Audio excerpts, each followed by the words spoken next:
I've got this rehearsal tape of me singing with Julie. I've got 2 songs that I wrote as duets for me and Julie Walters on cassette, so that was a lovely thing to find. But one of those songs was actually part of Wordplay. I wrote it for Wordplay, and along with Roger McGough, John Gorman and myself, there was this girl called oh gosh, now don't blank on this, Andy, you must. Lindsay Ingram, who was Hank Wangford's girlfriend at the time. In fact, that's how I really got to know Hank. I brushed against him in the 60s, early 70s, but it was Lindsay who said, "You've got to meet my boyfriend, you'll really get on, you'll love him," you know. And I went to a party at Hank's flat, and that was sort of my relationship with him, really stems from that. So Lindsay Ingram, and then of course Victoria Wood, who had one opportunity knocked, but had not done a lot of work since then, I don't think, before this. So we rehearsed in my house. So for the period of rehearsal before the Wordplay went up to the Edinburgh Festival as what proved to be the final Grimm's production, Vicky stayed with me and Jackie, my first wife, in our house in Stanmore. And for a week we rehearsed there, and she came down from Birmingham, and it was really weird. I loved her very much. She was great to work with, obviously massively talented, but you know, we'd we'd cook meals and all the rest of it, and at 6 o'clock she'd say, "Right, I'm off to bed now," and she'd just go upstairs with a packet of biscuits, and you wouldn't see her till the next day.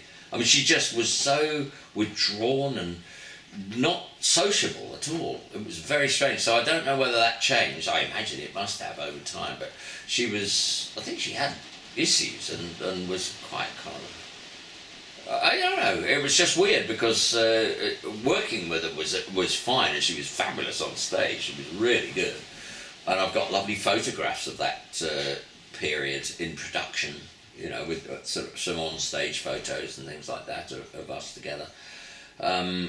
I mean, good memories. It never really did any business. When it transferred to the Hampstead Theatre, I mean, I don't think it was not sell-out business. I mean, it's before Vicky was any kind of a draw, and I don't think people were massively keen to go and see it. What year was this? 76. Okay. December 76 for the Christmas Star. But, it's good. It was directed by Jimmy Goddard. It was produced by a man called Graham Benson, very experienced television producer. We all knew what we were doing. But it was just so strange to look back on what Victoria became later on, and what the experience of working with her then was, which was slightly at a distance. You know, I mean, she was living in our house for a week, but I never really got to know her. I never sat down and really talked to her. You know, as soon as we finished rehearsing, she was kind of away and hiding in the room and all that. It was weird. I don't know what she thought of me. But I do know that I wrote to her after that and basically said to her, you know, I know that you're very skilled with the comedy that you do, but I also think that you're very impressive as a songwriter. Why don't you work on some more serious material? I could see you as a female English Randy Newman. You have a great facility with songwriting. And I've got her response in letter form, which I think is quoted in this biography. I can't remember the guy's name that did it now. It was only 2-3 years roughly ago. What was her response then? She's I've been thinking very seriously about what you said, which I thought was quite sweet. I mean, with hindsight, it's kind of ridiculous. I mean, telling Victoria Wood that she'd be better off not doing the comedy is probably not one of the better judgments I made in my life. But I honestly felt it at the time, you know. I can't remember now. I will have a scan of it somewhere. You know, on my computer I'll have a scan of the thing. Make a list of things you want me to send you, and I'll send it to you. I've got letters from Viv that I have scans of, Viv Stanshall that I have scans of, because they're so weird and wonderful. I might end up having to do, as I say, a series of films about different sections. Yeah. Anyway, the Vicky thing, you know, that was it really. I mean, it just, to my detriment, I'm happy to tell the anecdote, because she was wonderful. She was really true. When she sat down at a piano, she was spellbindingly good.